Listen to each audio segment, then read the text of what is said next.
Republic Day, freedom in the mind, strength in the world, pureness in our blood, pride in our soul, zeal in our heart. Let's salute our India on Republic Day.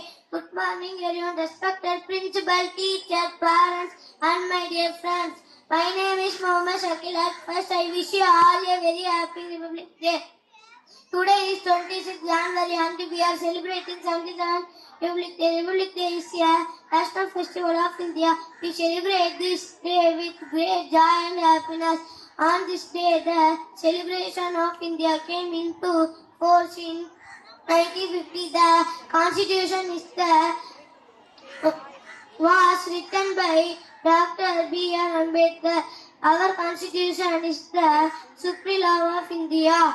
We should always respect our Constitution. Republic Day teaches us to live in peace, love, and unity. I am proud to be an Indian and I love my country very much. Jai Hind, Jai Bharat. Wow, very good, Sahil. All of you clap your hands.